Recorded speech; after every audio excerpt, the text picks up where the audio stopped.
my diamonds, and welcome back to my channel. My name is Abby, so otherwise known as Miss X, and today we have an episode 2 of our glowing up series, because in 2024 we are glowing up. We are no longer staying the same. So if you haven't watched the first video, which I suggest that you go and watch, right, I spoke about how we need to, the first thing in glowing up is actually taking stock of where you are and identifying where you want to be, right? So this video is going to be speaking about breaking bad habits, right? Why is it important to break a bad habit? Because you cannot go to the top carrying heavy luggage, carrying bad baggage, right? If you go on a plane, you're not allowed to take everything with you, right? You are limited. So you need to limit yourself to the good habits. So before I go into a deep dive into how we're going to be breaking bad habits, right, I want to read an extract from the book Atomic Habits, right? It really is a book about how do we create good habits and how do we break bad habits, right? He says here, the inversion of the second law of behavior change is make it unattractive, right? So essentially, how do we break a bad habit? We need to make it unattractive, right? So how do we make it unattractive? We reframe your mindset, highlight the benefits of avoiding your bad habits, right? Make it invisible, reduce exposure, remove the cues of your bad habits from your environment. Make it difficult, make it unsatisfying, right? So essentially, if we want to break a habit, now I'm going to be speaking on the top 2 habits, okay, maybe 3 habits that people always want to break. I want to stop eating junk food. I want to stop alcohol. I want to limit my social media uptake or consumption, right? And it's all nice to do all of those things, but you need to have the appropriate tools to let go of those habits. So James says, first thing we need to do, we need to make it, is that the first thing? Sorry, we need to make it invisible. So if you want to quit social media or limit your time on social media, delete the app. For example, whatever app that you want to let go of, delete it. If you want to stop alcohol, don't buy it, right? So that's what, make it invisible. Don't buy it. Because when it's staring at you, you want to drink it. Or when you go shopping to places where the alcohol aisle is far from you. Like I know Checkers, the alcohol aisle now is near the cheese place, right? It's usually near the cheese stuff, right? It's in a little corner. Make it invisible. You want to eat more healthy, delete delivery apps, right? Make that bad thing invisible. And then once it's invisible, make it unattractive, right? So how do I make it unattractive? You need to tell yourself, alcohol is bad for me because of X, Y, and Z. Social media is bad. You need to affirm yourself. What's the opposite of affirming? But really telling yourself that it's bad for me because of X, Y, Z. Make it unattractive. And the third thing, make it difficult, right? How are you making it difficult? Okay, we're not saying stop social media all at once. We're saying make it difficult. So every time you are on this specific social media, delete it. So every time you want to go back on it, you're going to have to go and download it. That makes it difficult, right? It becomes an inconvenience for you to go into that app. Alcohol, it becomes an inconvenience when you have to go out and buy alcohol. So if you stop buying it, right, it now becomes an inconvenience. when your delivery apps that you've deleted on your phone, you have to download them again. It makes it difficult for you. That is how you make it unattractive as well. And then you make it unsatisfying.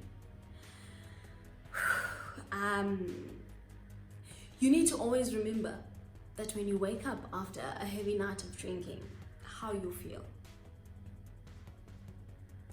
And you make it unsatisfying. So last year I was, I quit alcohol for 6 months, right?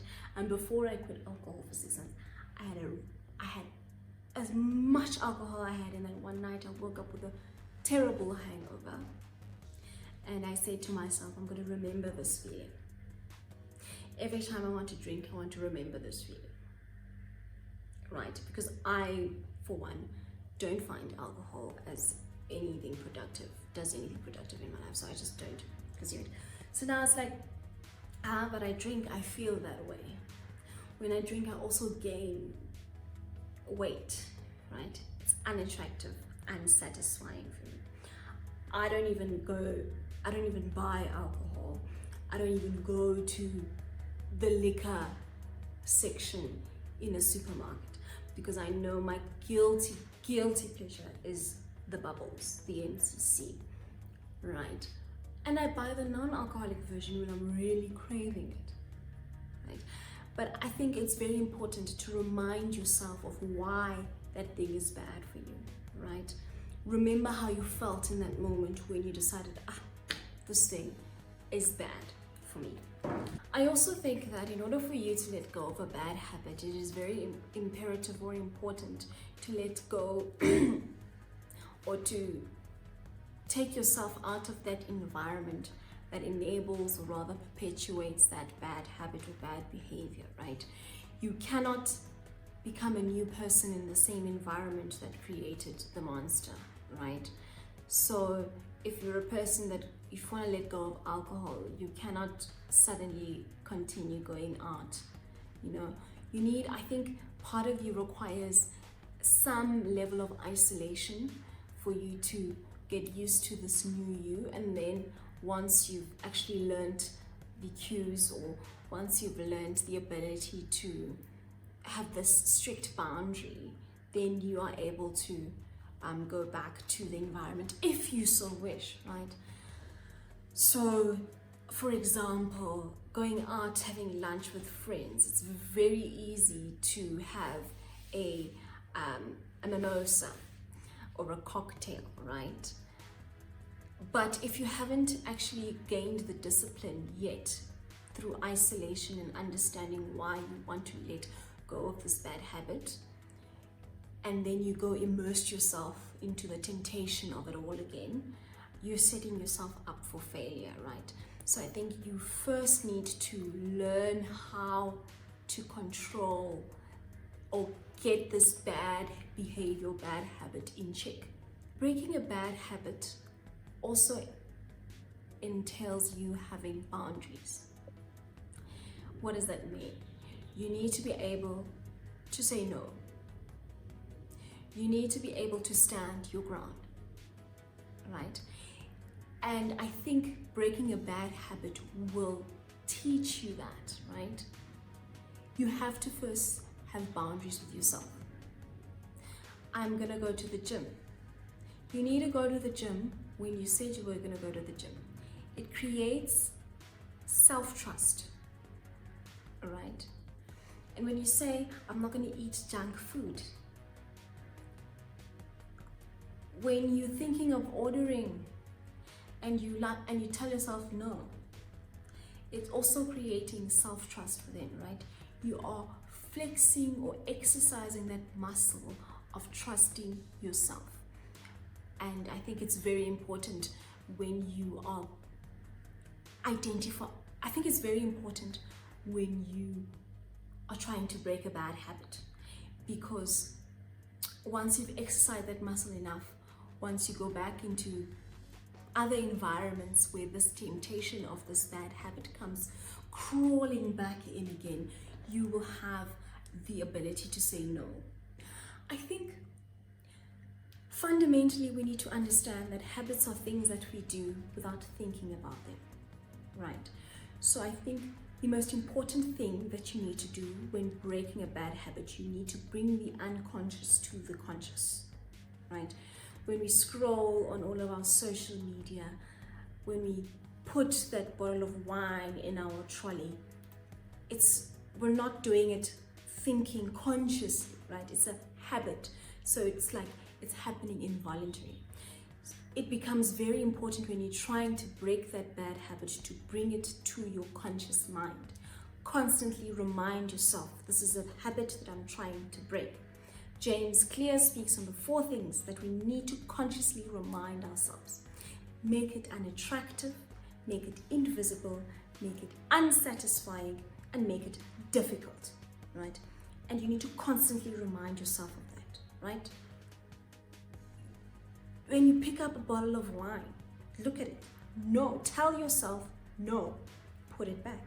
When you are consciously breaking a bad habit, it also exercises that muscle of having the ability to have boundaries within yourself and having the ability to trust yourself, right?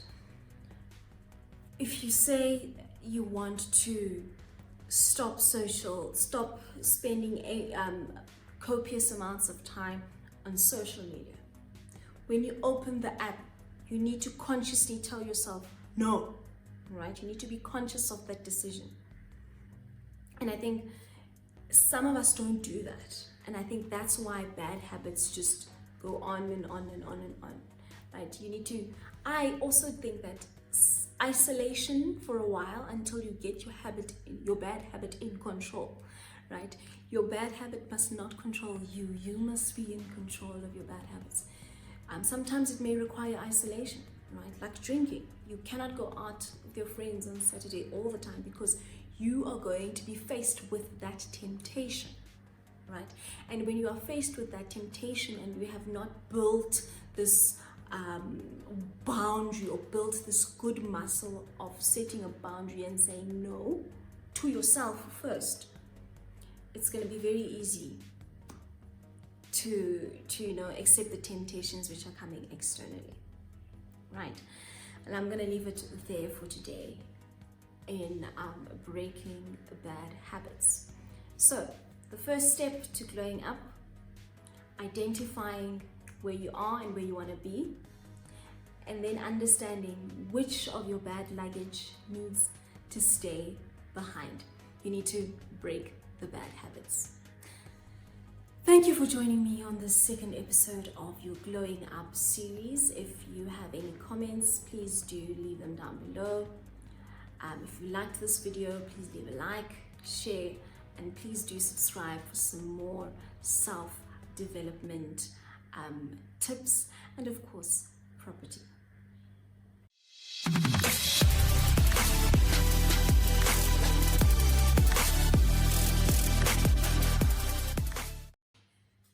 Hello lovely diamonds and welcome to my channel.